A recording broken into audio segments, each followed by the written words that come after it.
Thank you, Mr. Speaker.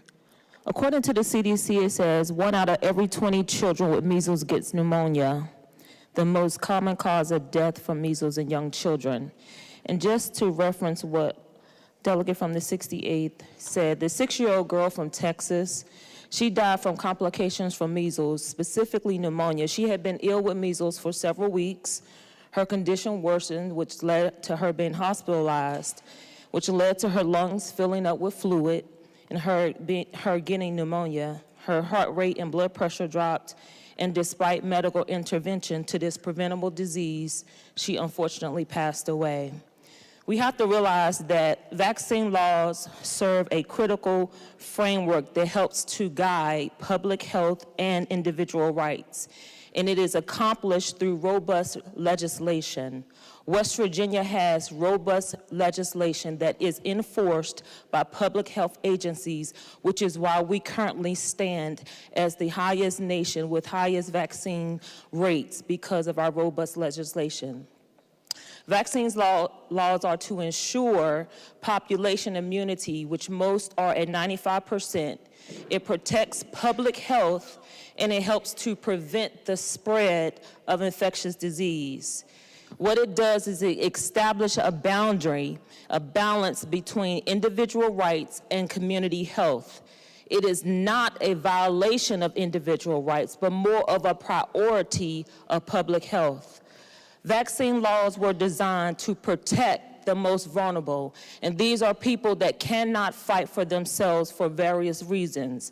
Those whose immune systems are compromised, babies, the elderly, and more specifically and importantly, pregnant women. And we talked about this a little on Friday.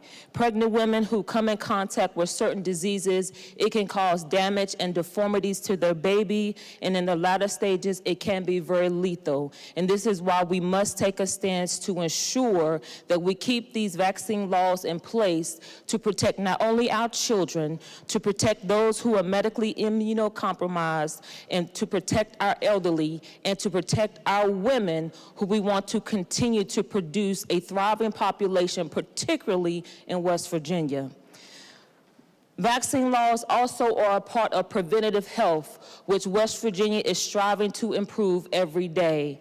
The overarching goal is to improve our well-being and the quality of life by preventing or delaying the onset of disease, disabilities, and premature death through proactive measures like vaccines, through a healthy lifestyle choice, such as the food dye bill we recently passed.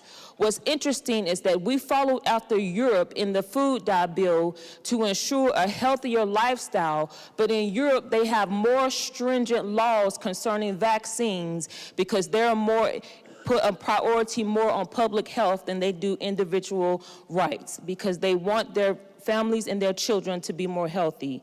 And it is also important for the early detection screenings, such as some of the bills we have passed, like the PTSD bill, the dementia bill that's coming, tri-share child care bills. These are all great bills that help to find early detection, which helps keep our children healthy. HIPAA laws protect our name and our information from being released. You cannot release any child's information. There is no gray area. You cannot release any child's information. You can report numbers, but you cannot report information. And anytime that is done, a lawsuit will surely happen. These vaccine laws are so important. It is important for the protection of our children. We have put a lot of emphasis in putting forth legislation to put concealed to carry laws, for our teachers to carry guns, to put more officers in school. All of these with the presumption and the impetus to protect our children. But yet we're going to open up the door to a monster that we know for a doubt will kill our children. And what we're not taking into account, that this isn't a quick death. We are allowing our children to suffer. It is painful. Last year I talked about how I had a collapsed lung that led to me being hospitalized. It is a painful suffering that our children should not have to endure on the stage stance of individual rights. It is our job, it is our duty, it is our obligation to protect our kids from harm. Why would we want our kids to endure this on the stance of individual rights? We must stand on the right side of history, which is right now, and protect our kids from a monster,